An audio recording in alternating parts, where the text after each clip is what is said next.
एक बार क्या हुआ, एक पत्नी ने अपने पति से कहा, यार तू तो इतना भोला है, इतना भोला है, इतना भोला है कि तुझे तो कोई भी बेवकूफ बना सकता है। पति ने कहा ज्यादा मत बोल। बोले तुझे कोई भी बेवकूफ बना सकता है। पति ने कहा बिल्कुल सच कह रही है, सबसे पहले बेवकूफ तो तेरे बाप ने मुझे बनाया जो तेरे से शादी कर दी। ध्यान, आदमी क्रोध में क्या क्या भूल जाता, उसे होश ही नहीं रहता, पता ही नहीं रहता। सब रिकॉर्डिंग कर लो।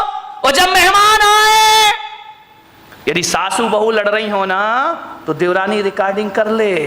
और जब कोई मेहमान आए तो चालू कर देना, शर्म से पानी पानी हो जाएंगे लड़ने वाले। और अब जब भी लड़ेंगे तो याद रखेंगे कोई शैतान मेरी मोबाइल में फोटो तो नहीं बना रहा है, कोई आवाज तो टेप नहीं कर रहा। ध्यान रखना, क्रोध ज्यों-ज्यों बढ़ता है भाषा असभ्य होते चली जाती है, भाषा अपनी सभ्यता खो दिया करती है। क्रोध में जितने निकृष्ट वचन हो उतने एकत्रित कर लिए जाते हैं, लेकिन जब प्रेम होता है तो भाषा भी संभलती है और व्यवहार भी संभल जाया करता है। ध्यान रखिए मान्यवर, क्रोध से बचने का प्रयास करिए। सामने वाला ये भी क्रोध करे तो हम क्या करें मालूम है? जब हम लोग बचपन में थे तो साइकिल चलाना सीखते थे। हमारे घर कोई भी आ जाए, वो घर में बात कर रहा, अपन उसकी साइकिल लेके भाग जाते थे। कभी कभी कोई साइकिल नहीं देता था ना तो एक शैतानी कर देते थे, उस साइकिल की हवा निकाल दिया करते थे, साइकिल में सुई कांटा चुभो के पंचर कर दिया करते थे, फिर वो आदमी घर नहीं जा पाता था। मैं भी आपसे कह रहा हूँ ऐसी शैतानियाँ तुम लोग मत करना जो हम लोगों ने बचपन में की हैं, लेकिन आपसे कह रहा हूँ इस दिमाग में भी बहुत क्रोध की हवा भरी हुई है। और जब क्रोध की हवा भर जाए और जब क्रोध प्रकट होने लगे उसे पंचर कर देना, थोड़ा सा क्रोध की हवा निकल जाएगी, क्रोध शांत हो जाएगा। पंचर कर दीजिए दिमाग को।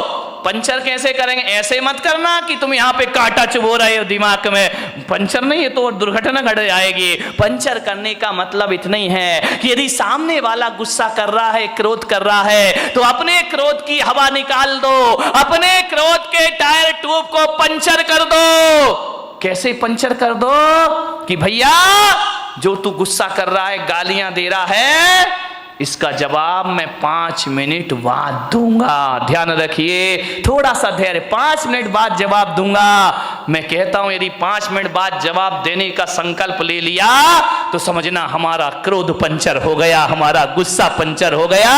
5 मिनट बाद आप उस क्रोध का जवाब कभी नहीं दे पाएंगे। ध्यान, आपको लगेगा यार किन बातों पे लड़ रहे थे, किन बातों पर बहस हो रहा था, ये लड़ने जैसे कोई तो बात ही नहीं। क्रोध को पंचर कर दीजिए।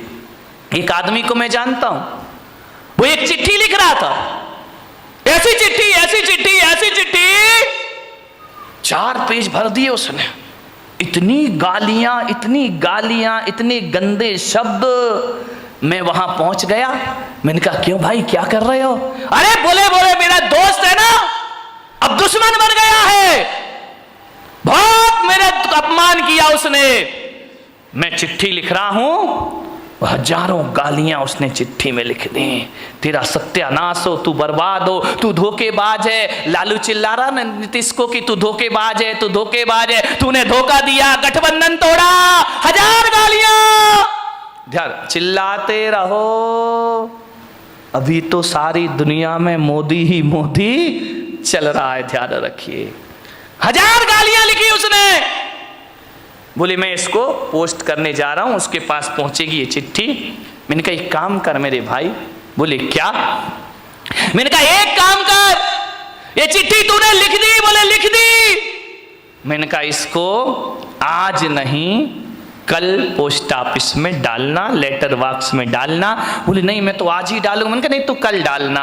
तो बोले कि इससे क्या हो जाएगा महाराज, मेरा क्रोध ठंडा हो जाएगा। मैंने कहा बिल्कुल ठंडा हो जाएगा, तू हो या ना हो ये चिट्ठी तू कल डालना।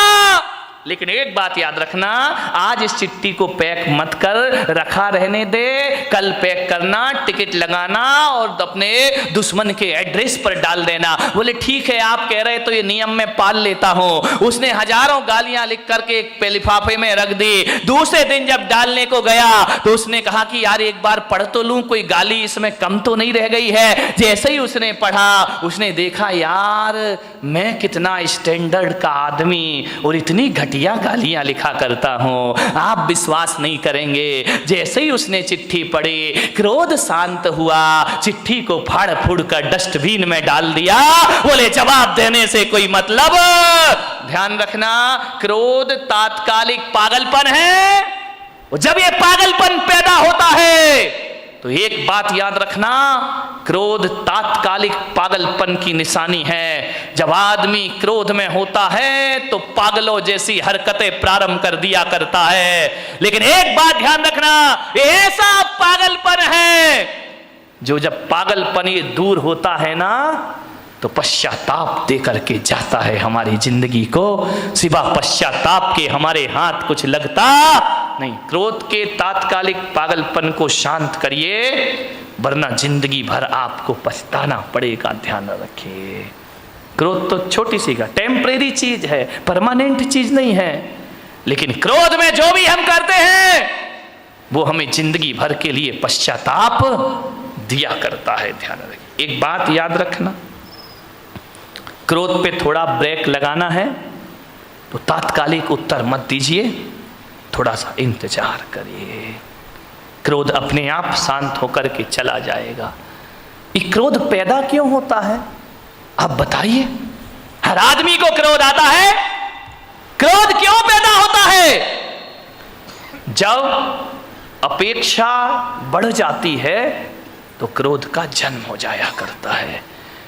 उम्मीदें लगाते हैं हम बहुत ज्यादा उम्मीद लगाओगे, ज्यादा अपेक्षाएं रखोगे और उस अपेक्षा की उपेक्षा हो गई तो महाभारत प्रारंभ हो जाएगा। ध्यान रखिए, आप घर से चल के आ रहे हैं, आपका दोस्त रास्ते में मिल गया, आपने उम्मीद लगाई, आपने अपेक्षा लगाई कि राम राम करेगा, जय जिनेंद्र करेगा, देखेगा, मुस्कुराएगा, और यदि उसने नहीं देखा और तुम्हें देख करके मुंह फेर लिया, भीतर क्या प्रयोग होगा? क्रोध पैदा हो जाएगा। अच्छा बच्चों, हमसे ही बच के चल रहा है, हमसे आंखें फेर रहा है, कल तक हमारा दोस्त था, आज निगाहें फेर के जा रहा है, देख लूंगा मैं तुझे। क्रोध पैदा हो गया। ध्यान, आपसे एक निवेदन है, यदि कोई अम्मा जी बीमार पड़ जाए, दो बहुएं उसकी हो और दो बहुएं घर में हो, और जब बीमार पड़ती है तो अम्मा जी अपेक्षा रखती है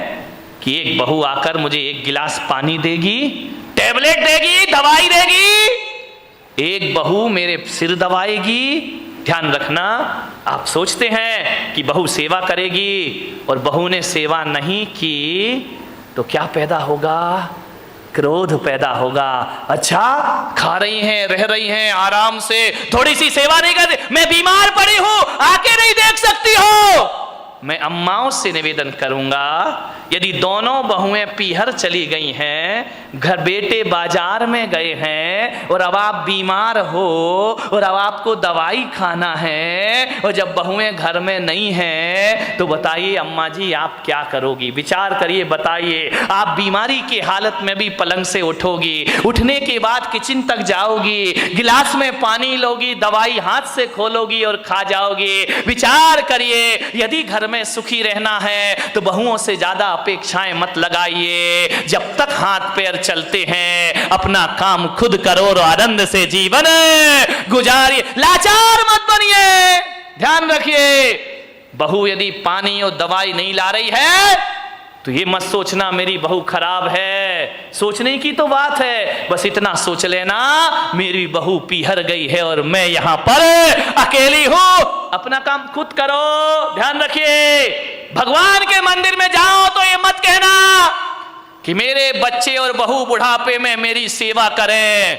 मैं पुलक सागर तुम्हें एक सूत्र दे रहा हूं, भगवान के मंदिर में जाओ तो ये प्रार्थना करना कि हे भगवान, बहू बेटे तो छोड़ो, ऐसा बुढ़ापा देना कि कि किसी से एक गिलास पानी की उम्मीद भी मैं ना रखूं, किसी से सहायता की उम्मीद ना रखूं। इतनी ताकत देना भगवान कि अपना काम में मरते दम तक अपने हाथों से। फिर लड़ाई कहां से होगी, फिर झगड़े कहां से होंगे? हर काम अपने हाथों से कर लीजिए, ज्यादा अपेक्षाएं मत लगाइए, ज्यादा मत सोचिए। ज्यादा सोचेंगे नकारात्मक विचार पैदा होंगे, ध्यान रखिए। यदि अपना काम खुद कर लो, एक बात ध्यान रखना, लोग कहते हैं कि आराम करने से आदमी स्वस्थ होता है, और मैं पुलक सागर कहता हूं कि काम करने से आदमी स्वस्थ हुआ करता है। कौन है धनपति? एक बात बताइए, एक सेठ, 20 नौकर चाकर, दर्जनों गाड़ियां जिसकी यहां खड़ी हैं, एक गिलास पानी भी अपने हाथ से भर के नहीं पीता। नौकर पानी लाके देते हैं, दूध वाला दूध लाके देता है, सब्जी वाला सब्जी लाके देता है, बहुएं हाथों पे खाना लिए खड़ी रहती हैं, 4 नौकर आगे और 4 नौकर पीछे चलते हैं। ऐसी जिंदगी बना ली इस आदमी ने, बिना नौकरों के जिंदगी नहीं चलती है। और एक बात बताओ मेरे भाई, जिस दिन नौकर नहीं आए उस दिन क्या हालात होंगे तुम्हारे। जब भी शादी हो तो दोनों पति पत्नी का फर्ज है कि हम ग्रस्त जीवन में प्रवेश कर रहे हैं, संसारिक जीवन में जा रहे हैं। 7 वचन में मेरा एक वचन ये जोड़ना कि जब दोनों मंडप के नीचे बैठे हों तो दोनों एक संकल्प करें कि ठीक है, आज से हम संसार के जीवन में प्रवेश कर रहे हैं, खुशहाल जीवन जीना है। तो एक वचन में लेता हूं कि देख, जब तू आग बने तो मैं पानी बन जाऊंगा, और जब तू पानी बने, जब मैं आग बनूं तो तू पानी बन जाना। जिंदगी आराम से गुजर जाएगी। पति आग बने तो पत्नी पानी बन जाए, और पत्नी आग बने तो कौन बोला पति पेट्रोल बन के तैयार हो जाया करता है? पेट्रोल नहीं बनना, जिंदगी नहीं चलेगी, बर्बाद हो जाएगी। पानी बन जाओ। पुरुषों से मेरा ये बेचारी आई हैं, रात दिन मेहनत करती हैं, अपना पीहर छोड़ के आई हैं, परिवार छोड़कर आई हैं, आपकी सेवा कर रही है, ये आपको भी संभालती हैं, बच्चों को भी संभालती हैं, समाज को भी, घर सब संभालती हैं। आप करते क्या करते तुम लोग घर में? खाए पिए, कपड़े बदले, ऑफिस गए, लौट के आए, नोट पटके सो गए। कितनी मेहनत ये पत्नियां करती हैं। विचार करिए, ये महिलाएं ना हो तो तुम्हारा घर नरक में परिवर्तित हो जाएगा। ध्यान रखिए, बिन घर नी घर भूत का। अच्छे से बजा लो भाई, ऐसे क्यों शर्मा रही है? विचार करिए, आप दिन भर में 10 बार आग बनते हैं तो ये बेचारी 10 बार पानी बनती है। ध्यान रखिए, नारी का जीवन तो वो होता है, अपने लिए वो खाना भी नहीं बनाती है। ध्यान रखना, जब पति बाहर चला जाए और बच्चे भी घर में ना हो तो उससे पूछे कि क्या बनाया है, तो कहती आज कोई घर में नहीं है, क्या बनाना? अचार रोटी खा लेती है और पूरा दिन गुजार दिया करती है। इसका मतलब ये होता है कि ये खाना भी अपने लिए नहीं बल्कि तुम्हारे लिए बनाया करती है, ये घर को व्यवस्थित भी तुम्हारे लिए किया करती है। और किसी के बच्चे को जन्म देने की यदि पीड़ा सहती है ना, तो ये नारी अपने लिए नहीं सहती, तुम्हारे वंश को कायम रखने के लिए इतने दर्द सहा करती है। ध्यान रखिए, नारी का बलिदान, नारी का त्याग, सब कुछ छोड़ के तुम्हारी सेवा में लगी है। 10 बार आग बनते हो, ये बेचारी 10 बार पानी बनती है। आज पुलक सागर इनके पक्ष में आपसे बोल रहा है, आप 10 बार आग बने, ये 10 बार पानी बनेगी, तो दिन में एक बार इसे भी आग बनने का अवसर दिया करो। और तुम पानी बन करके एक बार भी अवसर नहीं दोगे उसको पानी बनने का, एक मौका तो मिलना चाहिए ना कि एक बार मैं भी आग बनूं तो तुम्हें। कौन बोला हमारे यहाँ तो पूरी होलिका आई है महाराज, पानी बनती नहीं है। ध्यान रखिए, मान्यवर समय हो गया है, बात अधूरी है, फिर कभी पूरा करूंगा। 10 मिनट मैंने ज़्यादा लिए, माफ़ी चाहता हूँ, बातों में भावनाओं में बह गया, विषय अधूरा है।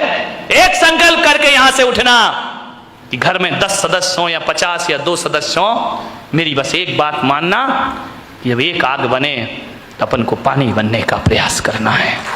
यदि पानी बन गए तो घर तुम्हारा बच जाएगा, खुशहालियां बचेंगी। बस थोड़ी देर पानी बन जाइए। पड़ोसी के भरोसे मत रहना कि हमारे घर में आग लगे तो पड़ोसी बुझाने आएगा। वो रामलाल पेट्रोल का डिब्बा लेके बैठा है कि कब आग लगे और कब इस पर मैं उड़ेल दूं। नहीं, जब एक गुस्सा करे दूसरा चुप हो जाए। ध्यान रखिए, सामने वाला गुस्सा करे, आप चुप हो जाइए। चुप कौन होगा, पत्नी या पति? बोलो, फैसला करो, कौन चुप? ओ, दादाजी कह रहे मैं चुप होऊंगा। जब सारी कसर निकाल ली, अब चुप हो रहे हो तुम। बताइए कौन चुप होगा? दोनों में प्रवचन समाप्त करता हूं। पत्नी चुप हो या पति चुप हो? बोलो बोलो फटाफट बोलो, मुंह से नहीं निकल रहा है, नहीं सुधरोगे जिंदगी में। पत्नी को चुप होना चाहिए कि पति को? बोल, हाँ पति को।